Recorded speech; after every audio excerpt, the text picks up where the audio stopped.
hari ini. Sebelum belajar, untuk ketua kelas untuk menyiapkan berdoa.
Baik, saya akan mengabsen kehadiran hari ini.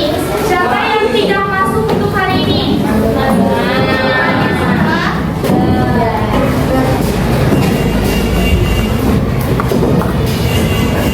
Ya, baik, sebelum materi kali ini dimulai, saya ada pertanyaan dulu nih buat kalian.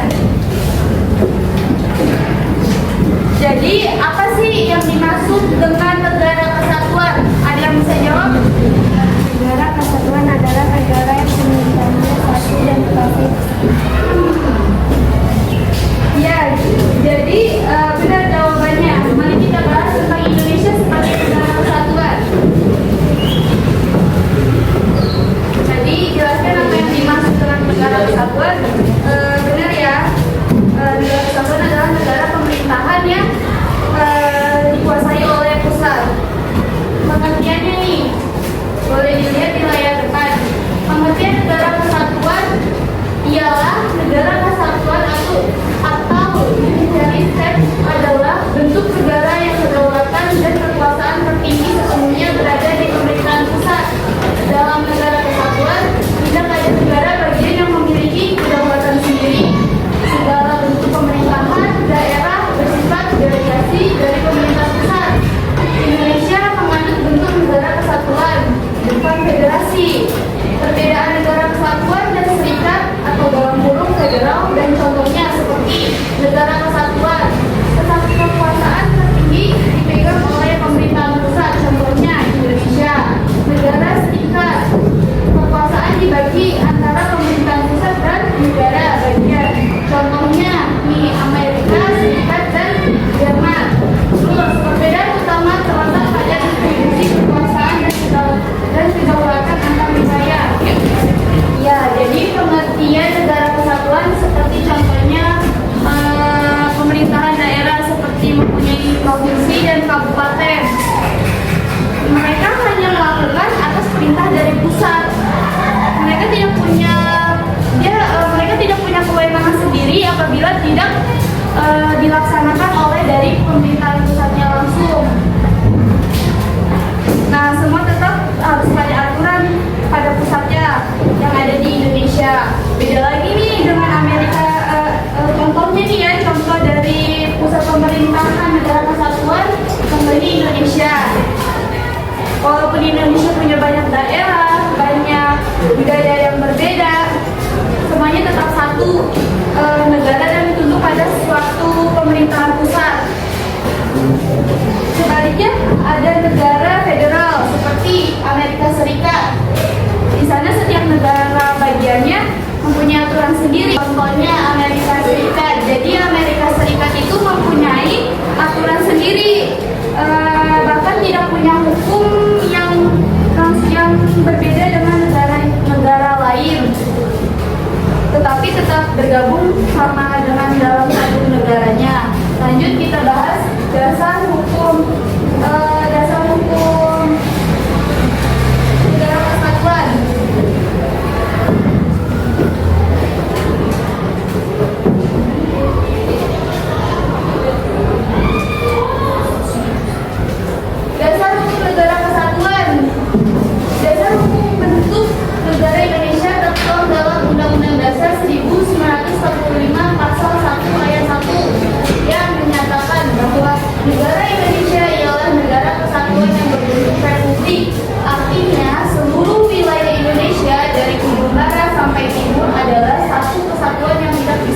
pisah-pisahkan.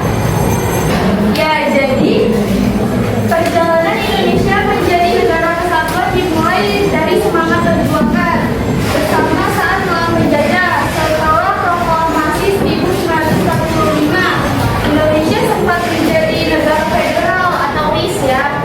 Terus karena tidak cocok, menjadilah perpecahan itu. Maka akhirnya tahun 1950 kembali ke bentuk ke negara kesatuan. Dari penjelasan tadi, mengapa sih negara kesatuan itu lebih cocok untuk Indonesia? Ada yang bisa jawab?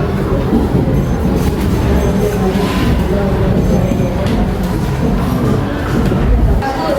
Dasar hukum Indonesia sebagai negara kesatuan terdapat pada Undang-Undang 1945 dengan pasal 1 ayat 1 negara Indonesia ialah negara kesatuan yang berbentuk republik. Jadi ini sudah sah secara konstitusi, bukan hanya kesepakatan biasa. Sebelum kita tutup pelajaran hari ini, kamu sebagai pelajar nih, apa sih yang kamu lakukan untuk menjaga persatuan dan kesatuan Indonesia? Ada yang bisa jawab?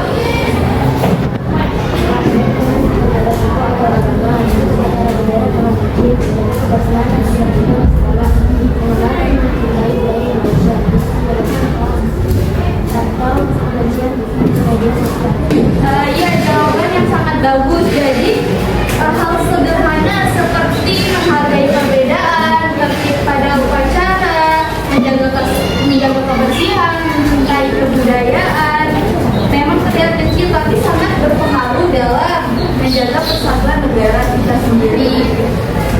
Jadi ingat ya anak-anak, Indonesia adalah negara yang sangat besar dan beragam. Kita punya ratusan suku, budaya, adat istiadat, tapi semua itu menjadi